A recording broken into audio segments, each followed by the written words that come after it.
अस्सलाम वालेकुम, आदाब। खैरियत से हैं आप सब? खैरियत हैं? पढ़ाई कुछ हो रही है? अब तो स्कूल ऑनलाइन भी खुल रहे हैं और फिर सितंबर में भी शायद खुल जाएं। चलें जी, आज की कहानी का नाम है नन्ना कांत और कहानी लिखने वाले हैं सिंह बेग। ये बड़े मशहूर लिखारी मुसन्निफ हैं और देखते हैं ये नानी के बारे में क्या कहानी लिखी इन्होंने।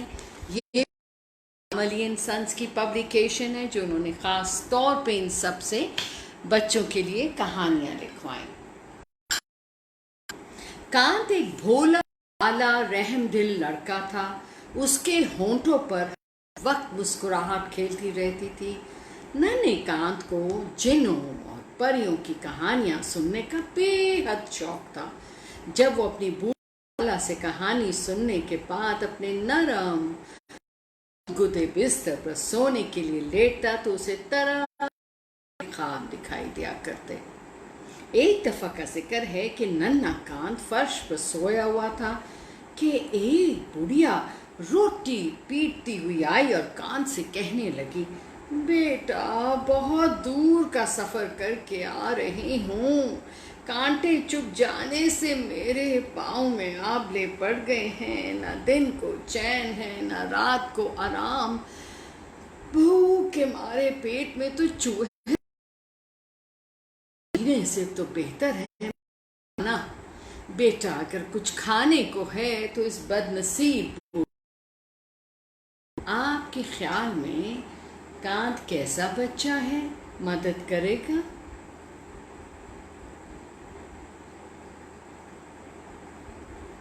कि नहीं? चलिए देखते हैं। कांत की आंखों में तो आंसू भर आए। वो दौड़ता हुआ नान बाई की दुकान पर पहुंचा और वहां से चंद रोटियां खरीद ली। जब बुढ़िया खूब पेट भर कर खाना खा चुकी तो नन्हे कांत ने डॉक्टर को बुलवा कर बुढ़िया के पांव में पट्टी करवाई। कितना बाद इसने बुढ़िया को सोने के लिए अपना बिस्तर बिछा दिया। या चार पाए पर लेटते ही खराटे लेने लगी। बुढ़िया जब सुबह को सोकर उठी तो उसने देखा कि नन्हा कांत नंगे फर्श पर सो रहा है। सर्दी से ठठरा जाता है। सारी रात इसी हालत में गुजार दी। बुढ़िया ने बहुत अफसोस किया। इसने नन्हे कांत को जगाकर उसकी पेशानी चूमी और कहा, बेटा तकलीफ उठाई है, मैं भी करके ही जाऊंगी। इसका बदला दिए बगैर हरगिज़ ना जाऊंगी। इसके बाद बुढ़िया ने मोहब्बत भरे लहजे में कहा, बेटा कांत मांग क्या मांगता है? कांत ने थोड़ी देर सोच विचार के बाद कहा, बड़ी भी मुझे परिस्तान की सैर करने का बहुत शौक है। बुढ़िया ने हंसकर कहा, ओह ये भी कोई बड़ी बात है। कल सुबह सवेरे तुम नदी किनारे आ जाना, मैं तुम्हें परिस्तान की सैर करा लाऊंगी। नन्हा कांत बुढ़िया हुआ। मुद्दत की तमन्ना भर आई। बड़ी मुश्किल से उसका गई कांत थी। खुदा खुदा करके सुबह हुई तो नन्हा कांत दौड़ा दौड़ा नदी किनारे पहुंच गया। क्या देखता है, नदी के बीचों बीच कमल का एक फूल खिला हुआ है जो कि बड़ा खूबसूरत सफेद रंग का होता है। देख के इसने चिल्ला चिल्ला कर कहना शुरू किया, अच्छी अम्मा आओ।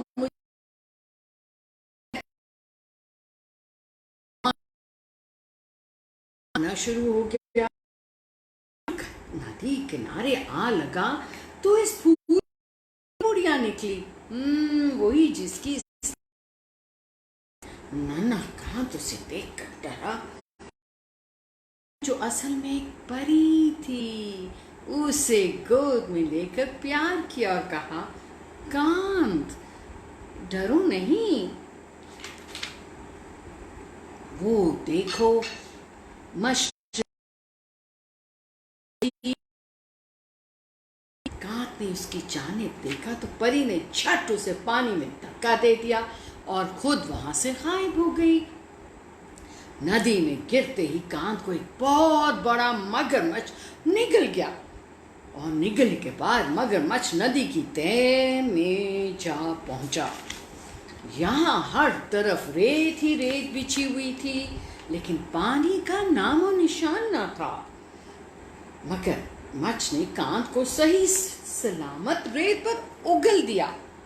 वाह, ये तो बड़ा वाकई परियों के देश। कांत को जब होश आया तो उसने अपने सामने ऊँचा को खड़े पाया, वो उसके साथ हो लिया। ये और ये है जी कांत। चलो जी, मिस्टर कांत। दोनों चलते चलते एक बाग में पहुंचे। वहां हर तरफ तरह तरह के फूल खिले हुए थे, खालिस दूध की नहरें जारी थीं। एक तरफ सोने का एक तालाब था जिसमें एक फवारा छूट रहा था। कितनी खूबसूरत जगह थी, जरा सोचे, रंगारंग फूल, वाइट सफेद दूध की नहरें और सोने का तालाब चमकता हुआ।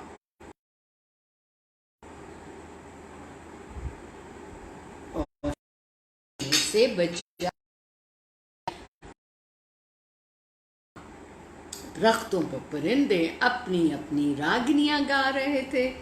कांत ने एक तरफ इशारा करके बुढ़िया से कहा, बड़ी भी वो सामने शोला क्या है? बड़ी परी मुस्कुराई और कहने लगी, बेटा वो शोला नहीं बल्कि परिस्तान का सोने का महल है। यहाँ तो आपको ब्लैक एंड ब्लू नजर आ रहा है,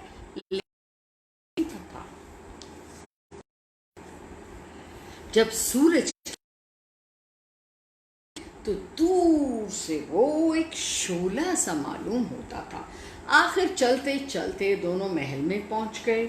महल के अंदर भी तरह तरह के फूल खिले थे, गुलाब, मोतिया, गेंदा और नीलूफर अपनी बहार दिखा रहे थे। महल के कमरों में बड़े ही खूबसूरत पर्दे लटक रहे थे।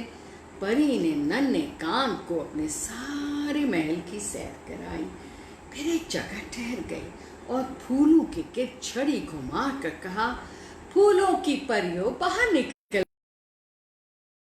सब कलियां चटकी और उनमें से एक तरह तरह की खूबसूरत परियां रंगारंग पोशाकें पहने हुए और एक कतार में खड़ी होगी, यानी कि एक लाइन में खड़ी होगी। कहाँ देखकर हक्का पक्का, जब उसने पीछे देखा बुढ़िया की जगह और किसी परी को खड़े पाया। ये देखकर वो सहम गया, मगर उस परी ने बड़ी मुलायम और नरम आवाज में कहा, नन्हे कांत, डरने की बात नहीं, मैं तो वही बुढ़िया हूँ जिसको तूने खाना खिलाया था। मैं ये तमाम परियां मेरी राया हैं और मैं इनकी मलका हूँ। मलका के हुक्म पर परियां एक बहुत बड़ी मेज ले आईं जिस पर तरह तरह के खाने चुने हुए थे। इस मेज के इर्द गिर्द सोने की कुर्सियां रख दी गईं। परियों की मलका ने कांत को दरमियान में बिठाया और आप मेज के एक तरफ बैठ गई। थोड़ी देर के बाद मलका ने तमाम परियों को कांत की मेहरबानी का हाल सुनाया, जिसे सुनकर वो बहुत खुश हुई। उन्होंने कांत को खिलौने और गुड़ियाँ दी। कांत बहुत उछला कूदा नाचा गा। आहा! बहुत रात गुजरी तो परियों की मलका ने कहा, कांत, बहुत देर हो गई है, तुम्हारी अम्मी जान इंतज़ार कर रही होंगी। मैं ये खिलौने और गुड़ियाँ नौकर से उठवाकर तुम्हारे घर पहुँचाए देती हूँ। मेरी परियाँ तुम्हें घर छोड़ आएंगी। लेकिन कांत का तो यहाँ से जाने को दिल ही नहीं चाहता था। उसने रोक कर मैं तो यहाँ से नहीं जाऊँगा। इतने में क्या हुआ जी, आपने बूझ लिया। कांत की आंख खुल गई तो क्या देखता है कि ना वहाँ परिस्तान है, ना महल है, ना परियां। वो फर्श पर लेटा है। अम्मी कह रही है, बेटा कांत कांत, ये तुम ख्वाब में किससे लड़ रहे हो? तो कैसी थी कहानी जनाब? आप भी समझे कि वो वाकई परिस्तान चला गया है ना। शुरू में जब मैंने कहानी शुरू की तो मैं भी यही समझी थी, मुझे ख्याल नहीं आया। हालांकि शुरू में उन्होंने जिक्र किया है कि इसको वो क्या कहते हैं, ख्वाब बहुत आते थे। चलिए जी, अब हमारी मुसन्निफ़ा हैं, बहुत मशहूर बड़ी पाए की मुसन्निफ़ा हैं खदीजा मस्तूर, और उन्होंने कहानी लिखी है। ये ज़रा सीरियस सी कहानी है, ठीक है, ये लीजिए। वही मैंने कहा आप लोगों को मिली जुली कहानियाँ सुनाऊं। तो जनाब, ये दूसरी जंगे अजीम की बात है। उस वक्त मैं भी ज़रा बड़े किस्म की बच्ची थी, मगरूर, अपने आप में मगन रहने वाली। उन्हीं दिनों में कानपुर अपने एक चचा के घर जा रही थी। इस सफ़र के लिए मैंने अपना जेब खर्च जमा किया था और बड़े ठाठ से सेकंड क्लास में सफ़र कर रही थी। इस क्लास में मेरी एक रिश्तेदार के अलावा 7-8 मुसाफिर और थे, मगर बड़ा सुकून और आराम महसूस हो रहा था। जी चाहता कि ऊपर की सीट पर खूब फैल फैल कर लेटूं। हाँ भाई, पैसे जो खर्च किए थे ये हैं। अच्छा जी, वैसे तो हमेशा थर्ड या ज़्यादा से ज़्यादा इंटर क्लास में सफ़र करना पड़ता। खैर भाई, लेटने का ख्याल छोड़कर मैं खिड़की से लगी बाहर देखती रही। इन दिनों लोगों ने किसी कदर सफ़र करना शुरू कर दिया था, वरना जंग से कुछ दिन पहले तक ये हाल था कि इंटर क्लास में उल्लू बोलता या फिर इक्का दुक्का मुसाफिर होता जो दिन धारे ठाठ से लेटा खराटे लेता रहता। पर इन दिनों तो जब गाड़ी छोटे मोटे प्लेटफॉर्मों पर भी खड़ी होती तो जैसे भगदड़ मच जाती। औरतें कठरियाँ और बच्चे उठाए पागलों की तरह गाड़ी पर झपट पड़ती। इनके साथ के आदमी ऐसे रवनक लगते कि देखकर कहकर लगाने को जी चाहता। जब औरतें सेकंड क्लास में चढ़ने की कोशिश करती तो सबसे पहले मैं दरवाजे के पास रास्ता रोककर खड़ी हो जाती। ये सेकंड क्लास है, दिखाई नहीं देता, उधर जाओ थर्ड क्लास में। ये देखिए मैडम खड़ी हो गई। काफ़ी प्राउड हैं, मगरूर हैं। मेरी बात सुनते ही वो फिर मुंह उठाकर भागना शुरू कर देती। सेकंड क्लास का नाम सुनते ही उन पर ऐसा रोब तारी होता कि मेरा जी खुश हो जाता, और बड़ाई का इतना एहसास कि बस कुछ ना पूछो। एक छोटे से स्टेशन पर गाड़ी रुकी तो एक बुढ़िया अपनी गठरी उठाए मेरी क्लास में घुस आई। मैंने लाख रोका मगर उसने एक ना सुनी। फिर क्या हुआ? बेटा, अल्लाह ने सबको एक जैसा बनाया है, मैं इस क्लास में बैठ जाऊंगी तो कौन सी छूत लग जाएगी। इसने उल्टा मुझे समझाना शुरू कर दिया और अपनी गठरी गुस्ल खाने के दरवाजे के पास रखकर मजे से टेक लगा कर बैठ गई। अरे माई, टिकट चेकर आकर उतार देगा, ये सेकंड क्लास है, एक औरत ने नरमी से कहा, मगर बाकियों ने ध्यान भी न दिया। बुढ़िया ने जवाब देने की ज़रूरत ही न समझी। ये थी हमारी बुढ़िया बेगम जो बरा जमान हो गई बाथरूम के आगे। इधर गाड़ी ने सीटी दी और इधर मेरा गुस्से से बुरा हाल हुआ। मैंने तो अपना जेब खर्च बचा बचा कर अपनी अजीज़दार के साथ सेकंड क्लास का टिकट खरीदा था, और ये बड़ी भी साहिबा क्या मज़े में पैसे खर्च किए बगैर सेकंड क्लास में सफ़र कर रही थी। वो कमबख्त कांटे की तरह मेरे दिल में चुभने लगी।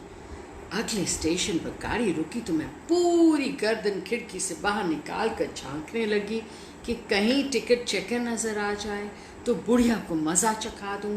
मगर जनाब वो कमबख्त तो जैसे कहीं अफ्यून खाकर सो गया था। इधर बुढ़िया गाड़ी के झटकों के साथ हिल हिल कर ऊँग रही थी। इधर सिक्को मुझे गुस्ल खाने में जाना है, मैंने रोब से कहा।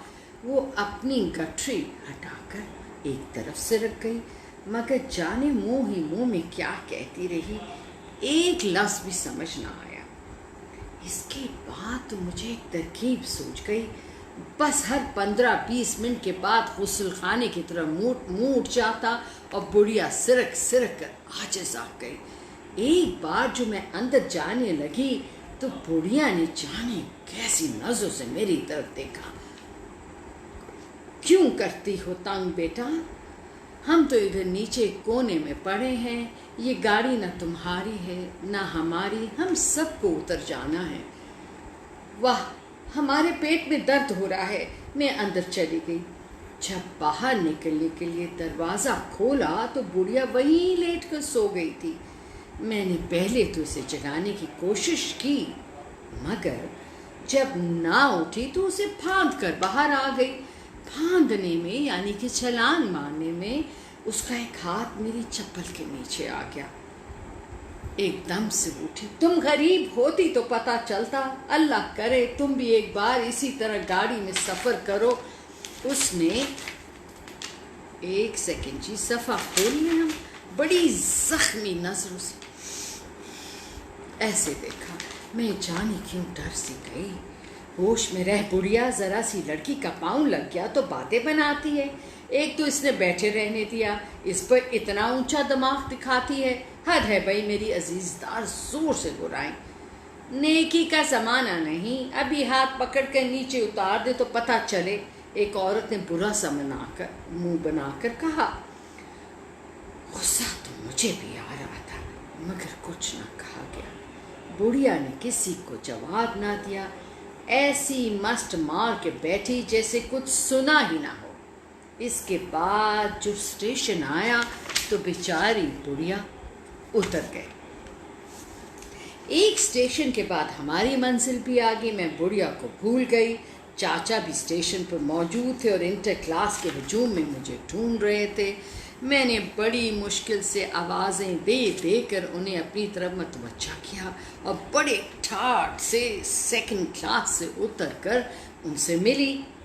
ये है जनाब मौसूफ़ा, आपको नज़र आ रही तस्वीर? सॉरी जी।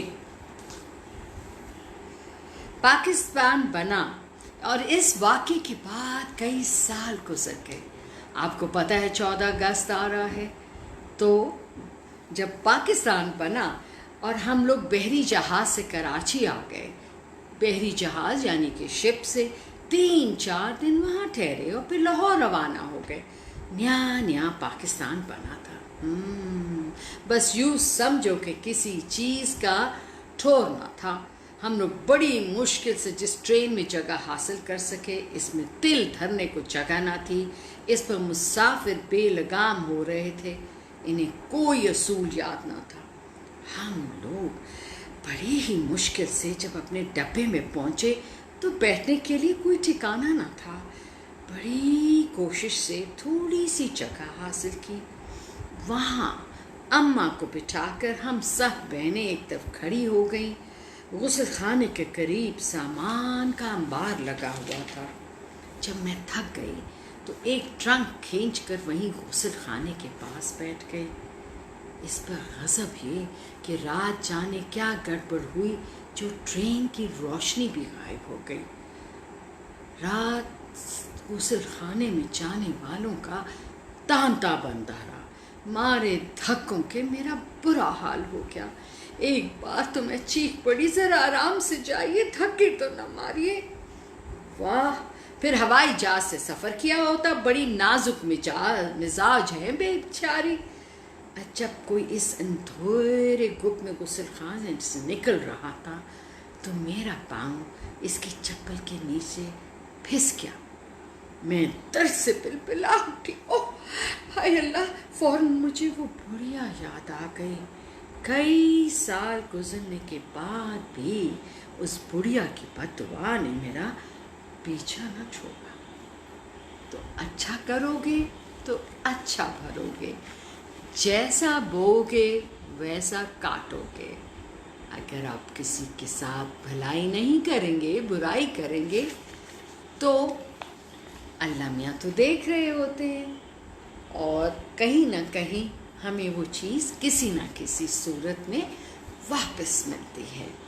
तो आपको भी चाहिए ये सबक याद रखें, अपने के दोस्तों को, कज़न्स को, छोटे बहन भाइयों को ये कहानी सुनाइएगा और उन्हें ये याद कराइएगा कि जो अच्छा काम करें, जो किसी की मदद करें, रहम करें, माफ़ करते हैं, तो अल्लाह इन कामों से बहुत खुश होता है और हमें फिर यही चीज़ें किसी न किसी तरीके से, किसी न किसी वक्त वापस मिलती हैं।